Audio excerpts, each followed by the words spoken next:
Hola. Last year, I heard about an event happening in Colombia, and I didn't really know what to expect. And I was a day late because my flight was delayed, and I missed my connecting flight. But when I finally got there, I was really amazed at how professional and welcoming everyone was, and it was great to talk to everybody. And it's great to be here this year. And when I heard about this event, I booked my flight as soon as I could. So thank you for being such great hosts to us Googlers and everyone. So I have a few things to share from the Flutter team, and then I'm going to talk a little bit about some technical content on animations for those of you who are interested in that. So first, we have some news. So what's new in Flutter right now? It's a really exciting time to be a Flutter developer. Earlier this year, I got the opportunity to present with my colleague Kevin at Google I/O, and we shared a lot of updates in that talk. And Flutter's momentum is growing. You know, at I/O, we shared updates on Gemini, games, impeller, macros, WebAssembly, and we also shared that Flutter has become the most popular cross-platform framework in the world, according to a JetBrains survey. So we have some awesome customers too. You've all heard of Geico. It's an insurance company. They have the Gecko. Anyone heard of that? They have a Flutter app, and they really liked Flutter so much they wrote about it. So they talked about how Flutter, you can write once, you can deliver anywhere. You have game level performance. We're working on performance all the time, and we have a great branding and user experience, so you can customize your app to look how you want it. Virgin Money is using Flutter, and they have a mobile app and an engineering team that is full-time on Flutter, so that's really exciting too. And we shared this year at I/O, Universal is using Flutter for their apps in their Osaka and Hollywood and Orlando resorts. So it's all powered by Flutter. My family was recently at Universal Studios, and the app is really good. I can attest to that. And LG has chosen Flutter for WebOS. So some of you may have been to the talk or the workshop earlier on developing for TVs. So Flutter supports TVs like LG WebOS. And they really liked Flutter's performance, productivity, and strong ecosystem. So they can really, you know, build apps that run smoothly on their TVs, which is great. So the next release, Dart 3.6 and Flutter through 3.7, 3.27. It's a lot of numbers up there. Impeller is a new thing, and we have some updates on Impeller. How many of you are using Impeller now? Are you enabling Impeller in your apps? Great, yeah. It really improves in performance by baking into the engine all of the shaders that are used in your app. So I'm going to show an example of shaders at the end of this talk. And shaders are used all throughout Flutter. So they redesigned the system to use tessellation techniques and stencil then cover, and we're constantly optimizing Impeller to make it faster. So Impeller is the way to go if you're looking for a faster app on iOS and Android. That's what I said. So yeah, we're continuing improving performance there. And it's the default on iOS and Android. All right, so Flutter GPU is another really exciting thing. We showed this at Flutter Forward in Nairobi, Kenya, a year and a half ago. And it allows you to display 3D scenes in Flutter like you see here. And one of our engineers, Brandon, has a great article on Medium to get started if you're interested in displaying 3D scenes in Flutter. It's in a very early preview state, but you can try it out, and it's really cool.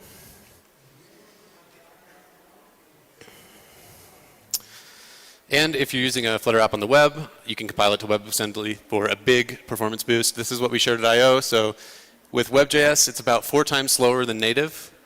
And when you compile to WASM, it's about 2 times slower than native.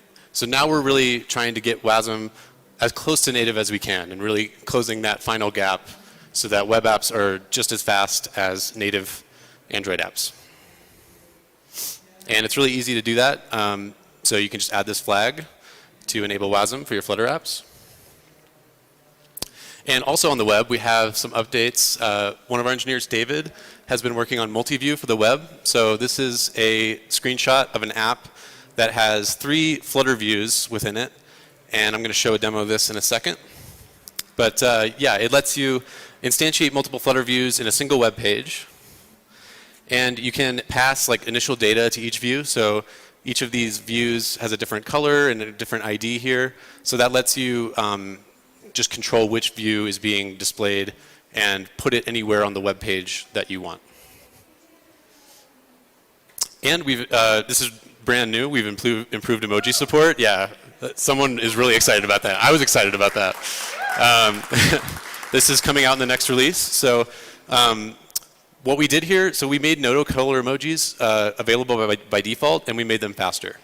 So some of you may have used this to get these slower but colorful emojis. You don't have to do that anymore when you initialize the web engine. And this is only on web, obviously. So to show that, David built a demo that I'm going to show. So let's see if I can bring that up here. Click on the link. There we go. OK. Find my cursor here. So I'm going to click the plus button to add a counter app. I clicked it twice there. So sometimes you need multiple counters. Maybe I'm counting how many coffees I've had. I'm counting something else. And let's show some emojis here. It takes a second to load the Noto fonts there, but once it's loaded, it displays the color version. I can get some different ones here. This is running off of my cell phone, so it's a little slow. But let's see, what else can we do here? This is a demo. This is just meant to show scrolling. So I don't know if you can see this, but as I scroll up here, I'm kind of wiggling the web app. And as I'm scrolling in here, I'm scrolling through the Flutter view. And then when I get to the bottom, I'm again scrolling the main web page. So it works how you would want it to work. So multi-view is very, very exciting. You can check this out. Let's go back to slides here.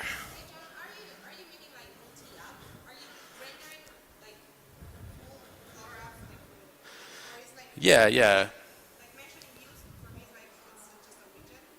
Yeah, let's dig into that. So the question was, are we rendering multiple apps or multiple views? So we're actually rendering multiple views. So it's one single engine running on the web page. So the web engine is running at the top of the web page, and then everything else is controlled in the Flutter code. So I have the code here without getting too, let's see here.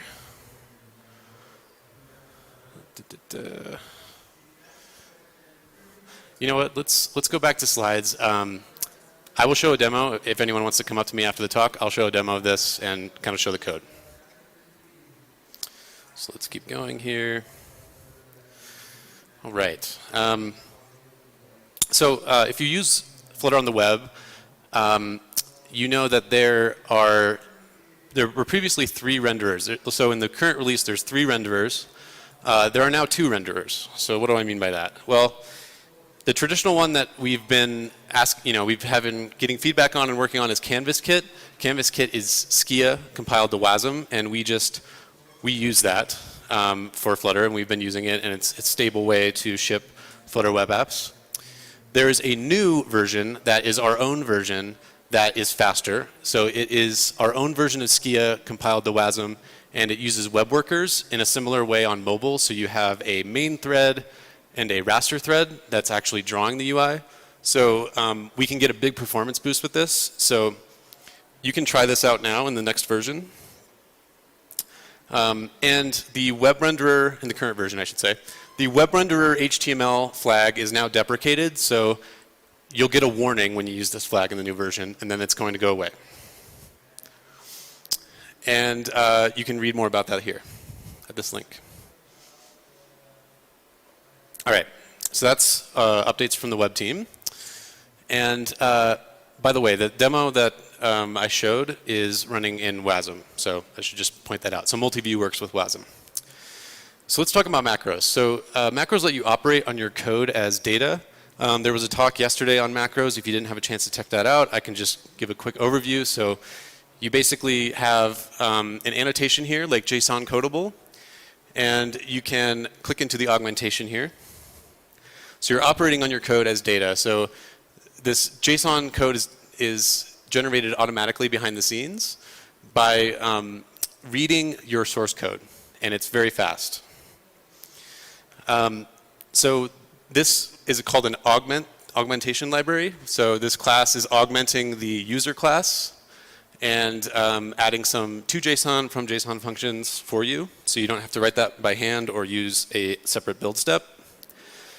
And it's fast and automatic. So there was a demo at I/O we showed. It's super fast. This code here, I can make changes to it, and the generated code updates almost instantly. And we have great IDE and analyzer support. So like you can see here, I'm clicking into the class. I can see what code is generated. Errors are handled gracefully. So if there's an error generating the macro, you'll get a warning in the analyzer. And it's still under development. So this is coming soon, but I think it's very exciting, and if you want to try it out, you can. So you can go here, there's some demos, and you can play around with macros already and give us feedback. So like I said, here's a data class example. So you can annotate your user with a data class, and then you get the this prints out like a toString method, and you get equality and all that. So let's see, am I showing? Yeah, so here's another JSON example. So I've got some raw JSON here, just a map, and I'm creating a user from it, and I don't have to write any JSON code to do that. So this prints out the parsed JSON. All right, so we have some cool things coming in DevTools. How many of you use DevTools? Have used DevTools before? Okay, cool. Yeah, DevTools is getting a lot better. So this is in the next stable release, so it's coming very soon. And there's a few things to point out here. So we've streamlined the widget tree. Let's see if I can show that. So this is called the Inspector version 2. We have widget attributes. So you can see, like, as I select a widget, we now have this nice view that's just displaying the attributes for the selected widget, so you don't have to switch to a different tree view to view the attributes. Like I said, we streamlined the widget tree, so nested widgets are now not so nested in the inspector view on the left. So the widget tree view here, I'm wrapping a rotation transition with a padding, for example. That's now just displayed as a vertical. It's displayed vertically, so there's just less horizontal scrolling, which is great. And we've improved the select widget mode UX. How many of you have accidentally or just didn't know how to use inspect widget mode? Like you were inspecting widgets and you didn't know how to exit out of it. Well, we've made that better. We've made that more usable. So now when you're inspecting widgets, you can just exit out, and it's just a little more usable.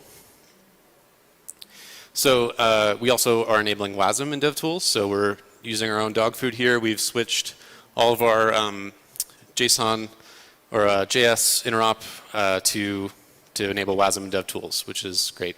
So DevTools is faster, and we have more planned for these improvements. So this is just kind of the first step here, and we've got more plans to show you soon. So I started my Dart journey with Dart 3.6, Dart 1.6 I should say, and now we're already on Dart 3.6, which is great. So we have some updates in Dart 3.6. So we have digit separators. I don't know how many people this affects, but this is like issue number 2 in the issue tracker. So we've been wanting to do this for a long time, but it's just a nicer way of writing integers, or lets you add commas. If you're writing the number 1 million, it's okay to put commas in there if you're just declaring a integer constant. And we have some things coming soon. So like I mentioned, we have macros, which is static metaprogramming. We have null-aware elements. So that's just a kind of follow-up to the inline elements syntax for lists and maps and sets. Wildcard variables are coming up. So these are just improvements to when you use an underscore, it's okay to use multiple underscores in a function, and they'll just be ignored, and the analyzer will treat that as a wildcard variable. Primary constructors, so this is just a nicer way to write constructors in Dart, so we have plans to improve that and just make it a little more concise. And shorter dot syntax for enums, so if anyone's used Swift UI, like sometimes it's not required to actually to write the class or the enum. You can just do dot foo, so that's coming. We have a plan to just make enums a little more usable there. And if you want to check out more, we have all of our language plans posted on our language funnel here. This is a GitHub project, so you can see kind of what features we're focused on right now and which ones we're kind of saving for later or saving to work on soon. And we have some updates to Flutter on Android. So, like I mentioned, impeller is a big thing. Predictive back. So this was a demo we showed at FlutterCon in New York City, where we've got an app here. We've enabled predictive back on Android, and so when I've got a view on my navigation stack, I can slide from the left to preview the view behind it. And that's how most Android apps are going to work soon, so we want Flutter to stay up to date with that. Edge to edge, so this is the photo on the left here. So we just have support for this feature, meaning you've got the status bar and the navigation bar, and you want your app to take up as much available space as possible, so you can configure that. And that's all my updates. So I'm going to talk about animations next. So if you're curious to learn more about animations, this is the section for you. All right. So implicit animations. How many of you know what implicit animations, what that word means? Have used implicit animations? Have played around with that a little bit? So, this is a screenshot on the right of implicitly animated widgets. So if you're using a widget like a line or a container, we have animated versions of those. So I'll show a picture of that in a second. But basically what that means is every time you change the value of something in the widget, we'll try to animate that for you. So if I change the border of my container or I change the alignment of a widget, we're going to run an animation for you automatically, so you don't have to really think about it. And the way this works is, we also have a general purpose version. So Tween Animation Builder, you can think about this as, I just want to have an implicit animation. I don't want to run my animation myself. I just want to run a build method every time the animation produces a new value. So if I change the value from 0 to 1, the animation is going to create values between those, and we'll see what that means in a second. And you don't really have to do a lot of code to get that working. So that's a great general purpose widget to check out. So here's a visual of an implicitly animated widget. So I've got a button here, and I'm returning an animated scale to scale my button to a bigger size. I'm specifying how long the animation should run. I'm specifying what easing curve I'm going to use, which is something I'll show in a second. And when I call setState, I can just change a value in my stateful widget, in this case scale, and the animated scale widget says, oh, when there's a new value of scale, I'll keep my current value, which was the previous value, and now I have a new value, and I'll animate from the previous value to the new value for you, and you don't have to think about it. So behind the scenes, Flutter has to calculate these in-between values, and those are called a tween. So you can think about it as a shorthand for the word between. So here's a math function. It's a sine wave. I can pick out any point on this function graph, and that would be a value that the animation would use on a specific frame. So Flutter says, I have a new frame to draw. The animation says, okay, I'm animating between these two values. I'm going to pick the right value that's between those two. So it's just a way of guessing the values that occur between other values, is another way to think about it. My favorites, I would say color tween is my favorite because you can calculate the colors in between two colors. That's really cool. That happens when you change like the theme. For example, in Flutter, we use color tweens to do that. And tweens are a subclass of the animatable class. So that just means that it can produce a value given an animation as input. So we'll see what that means. But basically, if I have an animation, meaning I'm changing a value, I'm changing between 0 and 1, I can pass that animation to a tween, or there's different ways to do it, but you can combine those two things and let you get these in-between values and produce these in-between values. So here is Tween Animation Builder. Like I said, that's the general purpose implicitly animated widget. I'm specifying a color tween here. So I'm going between two colors, and I'm specifying a duration.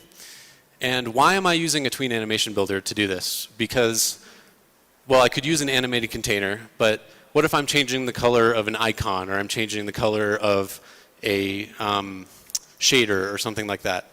So it's nice to have these general purpose fallbacks when you don't find the implicitly animated widget you're looking for. So I've shown a few curves already. How many of you know what a curve is already? How many of this is like, okay, so this is great. So curves are really, really important for showing, like just making your animations a little nicer looking. So you can see on the right here,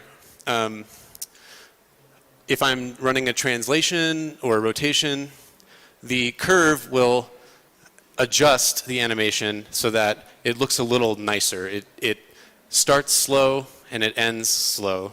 And it's the fastest point that it runs is actually in the middle here for this particular curve. And basically all it does is it takes these in-between values and it just maps them to new in-between values. So there's no magic going on here. You can write your own curve. I could write a curve that, you know, displays a step function. I could draw any curve I want. And the way you apply curves to animations, there's a few different ways to do it. If you're using implicitly animated widgets, you don't have to think about it. You just say, here's my curve I want to use. But sometimes you want to combine them with explicit animations. So we'll show that in a second. But basically there's different ways to do that. The most common way is to call tween.animate, but you can also call chain or drive. So there's different ways to apply curves. And finally we've got something I mentioned earlier is a class representing a running animation. So that's the animation class. So we'll see an example of this in a second, but it's just animating from it's what implicitly animated widgets use under the hood. So its job is to run an animation from one value to another value. So the first value is the value attribute on the class. That's the value that the animation is running to. And then the status is the current value for the current frame. It's a subclass of listenable. So how many of you use listenable for state management or things like that? So there's no magic here in animation. It's just a listenable object. And what happens when you give it to an explicitly animated widget is it just listens to the animation. So it's just a listenable. And the way you use an animation is you give it to an animated widget or an animated builder. So now we're getting into explicit animation territory. So a good way to get started with animation is to use an animated switcher. So animated switcher switches between two widgets and runs an animation for you, but lets you customize it. So this is not showing animated switcher, but this is showing an explicit animation using an animation controller. So now we're kind of getting our hands dirty. We're creating an animation controller which is going to run our animation, and we're creating a curve So we're using the ease in out curve, like I showed. And we're going to call curve.chain to combine it with another curve. So let's see. So when I'm combining these curves, I think I have a demo of what this looks like. Yeah, I do. I think I do. Yeah. So I'm just combining some curves here by chaining them together. And then I'm calling drive to apply that curve to my animation controller. And the thing that's important here is that animation controller is an animation. So it's just an animation that runs between two values that you can control. You can control it and how it runs. So option 1 is to call drive. Option 2 is to call animate. So there's just a few different ways to apply curves to an animation. And now I've got my animation controller, so I can do whatever I want with it. I can call repeat, I can call run to, or animate to, I can call a bunch of methods on the animation controller, which I'll show. So like I mentioned, animated switcher, this is an example of animated switcher. So I'm pressing the button and I'm incrementing the value, so I'm changing an integer, and it's switching between the previous widget and the next widget. And the way you can customize it is this transition builder callback, which gives you an animation for you to customize, like I showed with the animation controller. And the child widget is what you want to show next, or show next, yeah. So if I'm changing the value from 3 to 4, I'm going to change the child widget, and the animated switcher will switch between the old widget and the new widget for you. And it also accepts a curve and duration. So it's a pretty easy to use widget. You can also use animated switcher. Well, you can also use it to like animate from a null widget to a widget. So if this is like the first time I'm showing a widget on screen, you could just use an animated switcher to like make it, fade in for the first time here. And I think I'm actually showing that here. So once I go to 0, yeah, I'm changing it from a null widget to a widget that shows 1. And if you really want to, you can customize how it's laid out. So you shouldn't normally have to do that, but sometimes you get into layout issues with animated switcher. So this is a nice way to customize it. If you look at the default implementation of this, it's just using a stack. So if you want to align things differently, you can just give it your own stack and change how things are aligning while they're animating. So it's very flexible. So here is some sample code for the thing I just showed. So the animated switcher has a transition builder, and that gives you a running animation. You don't have to run the animation yourself. And now I can customize it. So I'm expected to return a widget given a child. So I'm going to return an animated widget called fade transition, which takes an animation as an attribute. And if you know a little bit about generics, what I need to do here is I don't need to make any changes to my animation, because the animation by default runs from 0 to 1. And I can just give that to my fade transition, and the opacity will change from 0 to 1. But if you want to, you also have an opportunity to convert that animation into an animation of color or something else. Okay, so that fade transition widget is an explicitly animated widget. So let's step back a second. So we talked about animation controller. These are all the functions on animation controller. So I just mentioned you can do a lot of stuff with an animation controller to control the animation. I can repeat it. I can reset it back to 0. I can reverse it. So if it's at 1, I can reverse it back to 0. Things like that. It extends animation, and animation is a listenable. So an animation controller is also a listenable.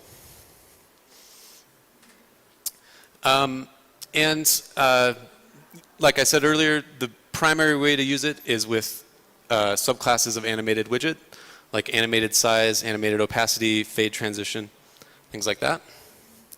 There's a little more setup for animation controller. So the thing to remember is to add this mix-in to your state object and pass it to the constructor of the animation controller. And like I said, you can use these forward animate to methods. Those are cool. And don't forget to dispose it in your dispose method for your stateful widget.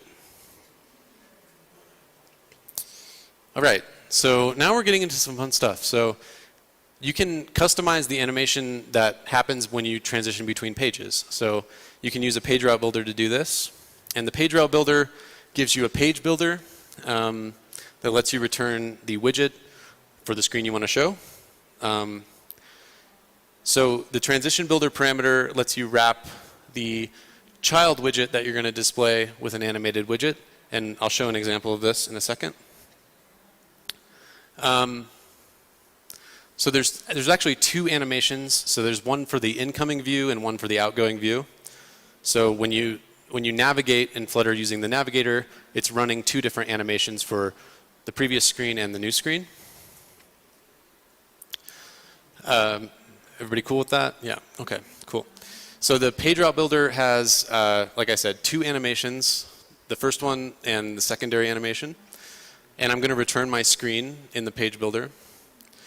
And then the transitions builder is actually where you want to customize your animation. So I'm using an explicitly animated widget, or a subclass of animated widget called page transition here again. And I'm just passing it the animation that the page route builder gave me that lets me customize the animation of my screen. Okay, so that is all I have to say about transitions, but I have a cool demo on this to show in a second. But everybody kind of, does this make sense to everybody? Any questions? We just covered a lot of stuff, so I just want to make sure if anyone has any questions. Okay, cool. So hopefully that helps you kind of get started with animations. We have some updates to the animation framework. So I showed predictive back earlier. So it's supported in 3.27 and Android 14. You can enable it on your Android phone under the developer options menu. So you have to enable it for your device first. Then we have to customize our Android manifest. This won't be needed in the future, but for now it's necessary. So you just add this to your manifest and you're good to go. And then you have to modify some dark code in your Flutter app, which I'll show on the next slide. But you basically just have to configure that you want to use predictive back in your app, in the Flutter app. One side effect of this is we have a new pop scope widget. So if you're using will pop scope, you have to switch to pop scope to get this working. And so you can learn more in our breaking changes doc here for predictive back, because like I said, the pop scope is a breaking change. So if you want to use this, refer to that doc. And so in the Flutter app, this is all you have to do. So in my material app or Cupertino app, we have a page transitions theme that lets you customize the default transitions for your navigation. And so I'm saying on Android, I want to use predictive back. And on everything else, I just want to use something else, maybe fade through or something else. How many of you have heard of this package? Yeah, it's really cool. I love this package. We released it about a year and a half ago. Not too many people know about it, actually. I'm always surprised when people tell me they haven't heard about it, because it's really, really cool. It provides a few useful things. It provides a page transition switcher, which is an updated version of animated switcher, like I showed earlier, but it gives you control over the incoming and outgoing animation, just like you need for navigation transitions. So, so if you're implementing a transition yourself and you're customizing things, page transition switcher is a really helpful widget. There's also this fade through transition. So that is a way to apply a fade through effect. So I think, let's see, which one is the fade through? The second one here, I think, is the fade through effect, if I'm not mistaken. Yeah. And Open Container lets you provide a container transform effect. So it takes some widget that is like a container, and it maximizes it to the full size of the screen and lets you show something else. So it just lets you build these really nice animations that kind of inform the user what's going on and lets them know, hey, I'm navigating here, and they look really beautiful. So the third one there is a container transform. So I'm transforming the button into a full screen page. Another small but really helpful thing we're doing with animations and navigation in Flutter is this thing called delegated transition. So this is just something to be aware of. It's really cool. It lets you, so if anyone's used iOS and they like want to, and they click like the share button, it'll show a new screen, and the previous screen kind of like fades back into the background. So delegated transition lets you do that. But it also lets you do a lot of other things. So it's a new field on modal route that can be overridden. It lets you coordinate the two transitions a little better. So you want the animation that's incoming to match the timing and everything of the outgoing animation for the previous screen. So delegated transition lets you do that. And so the topmost route uses this transition to animate itself off the screen. So the previous screen is going up, and the new screen is coming in from the bottom. And they're coordinated together exactly. So it's just a nice quality of life improvement there. It lets you build more iOS style animations. Okay, so I have a quick demo. This is the last demo of the day. This is just for fun, but I just wanted to show kind of something that is cool you can do with shaders and animations and navigation transitions. So let's see here. If I can show this, I'm gonna, let's see. Let's exit out here.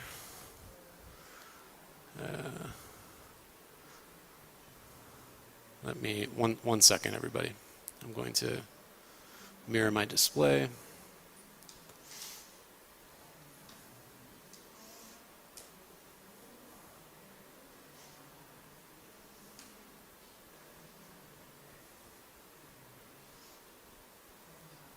Okay. Mirror. Okay, perfect. So this app is loading some shaders.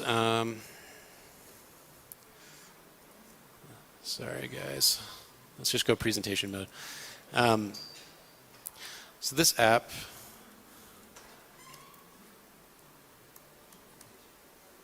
enter presentation mode. There we go.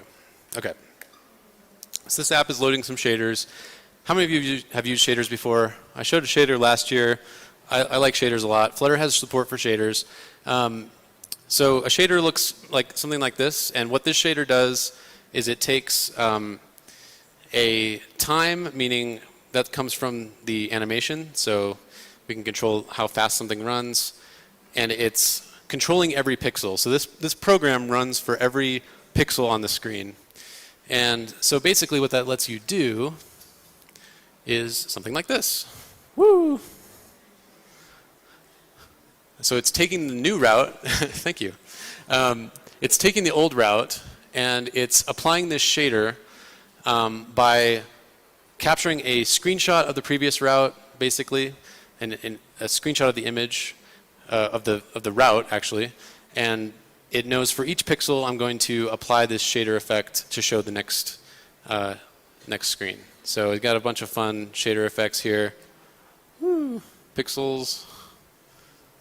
Awesome, super cool. So you know, if we want to get into the details a little bit, you know, we've got our material app, we've got our button, and we've got this page route builder that's going to run the transition animation. So we grab our shader, and we have this shader page transition, which is like it's like an animated widget that takes the animation and the secondary animation and the shader. And there's a lot more to this sample I don't have time to get into. These dual transition builders are cool. They let you run multiple transitions when you're running forward and reverse, so that we're taking advantage of that. And we're doing some more detailed code to actually get the shader working in Flutter. So we have a build show that Craig did on shaders. So it's actually not too hard to get started with shaders, and it's kind of fun, so I recommend trying it out if you're interested. So let's go back to slides here.